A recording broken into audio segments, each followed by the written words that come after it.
जी हाँ दोस्तों, आज की इस वीडियो हम लोग देखने वाले हैं कोर पीएचपी में इंटरव्यू में कौन कौन से क्वेश्चन पूछे जाते हैं। मैक्सिमम जो कंपनियां होती हैं जो कि बेसिक जो क्वेश्चन पूछे जाते हैं अगर कोर पीएचपी से रिलेटेड आता है या कभी आप एग्ज़ाम में बैठते हैं तो उस टाइम जो आपके पास क्वेश्चंस आते हैं वो इंटरव्यू में या फिर एग्ज़ाम से हुए बेसिक क्वेश्चन जो कि कोर पीएचपी से पूछे जाने वाले वो टॉप 10 क्वेश्चन कौन से। मैंने इसको काफ़ी ज़्यादा नेट पे इसको रिसर्च किया गूगल वगैरह पे, तो उन्होंने बहुत सारे क्वेश्चन मुझे मिले, लेकिन मुझे ऐसा लगा कि ये बेसिक्स क्वेश्चंस हैं जो कि काफ़ी बार पूछे जा चुके हैं और कुछ लोगों को थोड़ा सा कॉम्प्लेक्स लगता है, कुछ लोगों को थोड़ा इजी लगता है, तो उन दोनों को मैंने मिलाकर ये चीज़ों को थोड़ा सा बनाया हुआ है। तो आइए देखते हैं सबसे पहला क्वेश्चन कौन सा होता है। बेसिक क्वेश्चन की बात करते हैं हम, तो सबसे पहले हमारे पास जो क्वेश्चन है व्हाट इज़ पीएचपी।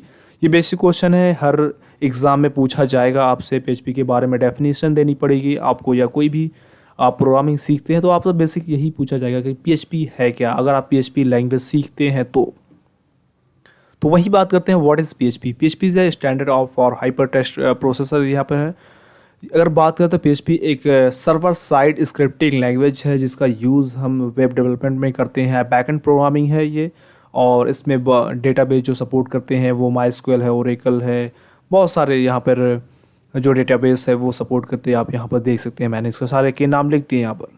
और वही बात करते हैं, इसका यूज़ हम करते हैं सिर्फ बैकएंड प्रोग्रामिंग के लिए। हम जब भी कोई वेबसाइट को बनाते हैं तो उसको डायनेमिक बनाने के लिए हम पीएचपी का यूज़ करते हैं।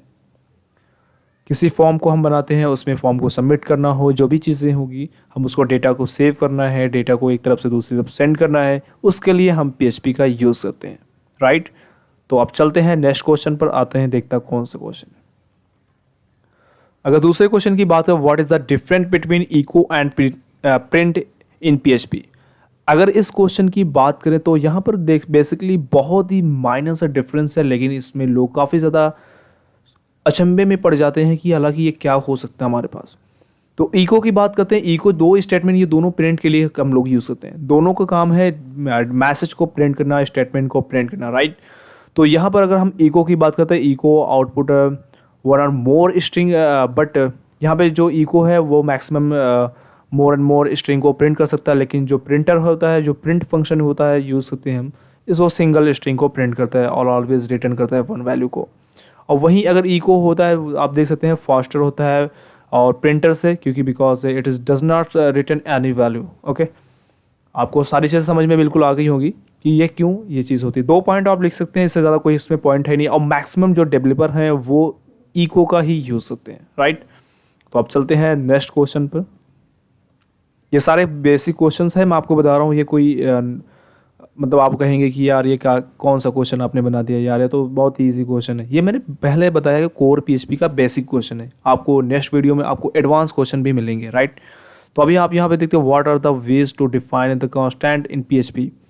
अगर पीएचपी के कांस्टेंट की बात करें तो पीएचपी में जो कांस्टेंट होता है, एक वैल्यू को हम फिक्स करते हैं एंड डिफाइन करते हैं और उसको हम चेंज नहीं कर सकते हैं एग्जीक्यूशन के दौरान, राइट। तो पीएचपी का जो कांस्टेंट है डिफाइन करता है 2 वेज में होता है, यूजिंग डिफाइन फंक्शन होता है एंड यूजिंग कॉन्स्ट फंक्शन होता है। ये दोनों फंक्शन को हम यूज करके अपने कांस्टेंट को डिफाइन कर सकते हैं। नंबर 4 पर आता है how many data types are there in PHP. इसमें बहुत सारे तरह के डेटा टाइप्स होते हैं पीएचपी में। बेसिकली यहाँ पे 3 तरह के डेटा टाइप आपको शो हो रहे हैं, नंबर आप यहाँ पर देख सकते हैं। कंपाउंड डेटा टाइप्स हैं, यहाँ पर आपको मिल जाएंगे, स्पेशल टाइप्स के हैं। इस तरह के डेटा टाइप्स को आप यहाँ पे यूज़ कर सकते हैं। और अगर बात करें हम नंबर 5 की क्वेश्चन की, तो what is the use of the count function in PHP. Count function का हम यूज़ क्यों करते हैं? काउंट फंक्शन का जब भी हम कोई भी टोटल एलिमेंट्स को फाइंड करना हो, काउंट करना हो, तो उसे हम यूज़ कर पाते हैं इस ऑब्जेक्ट को, ठीक है। किसी भी ऑब्जेक्ट की अगर हम वैल्यूज़ को या भी कोई भी चीज़ को काउंट करना चाहते हैं तो काउंट फंक्शन का यूज़ करके उसमें जो भी वैल्यूज़ है वहाँ पे आपको मिल जाएगी आउटपुट में। तो नंबर 6 पर देखते हैं what is the use of header function in PHP.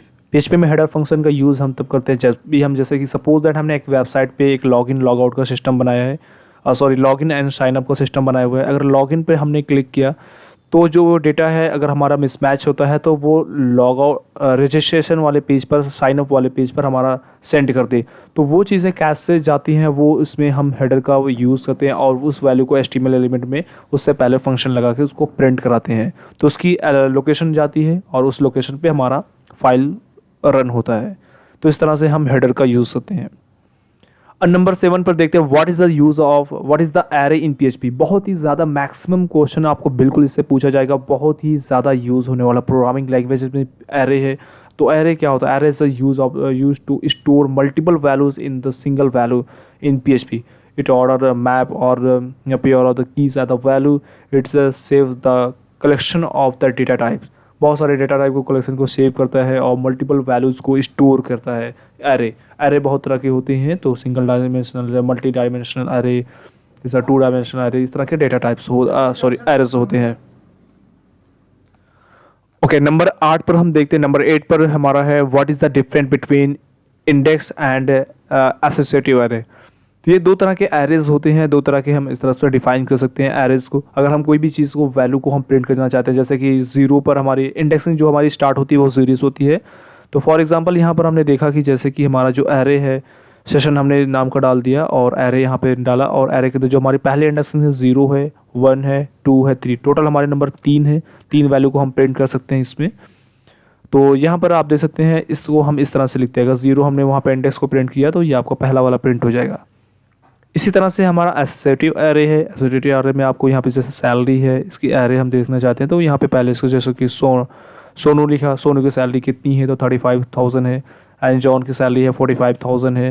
And Kartik की सैलरी कितनी है, तो 20,000 या 20 लाख से 2 लाख, राइट।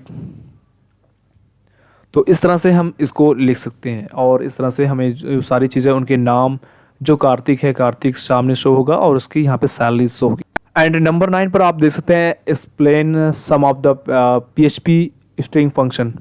अब इस जो स्ट्रिंग के फंक्शंस हैं वो बहुत तरह के फंक्शन हो सकते हैं। आपसे बहुत सारे क्वेश्चन आ सकते हैं, इसमें से कोई भी क्वेश्चन आपको पूछ सकता है कि इंटरव्यूअर, या फिर आपके एग्ज़ाम में क्वेश्चन आ सकते हैं इस तरह के।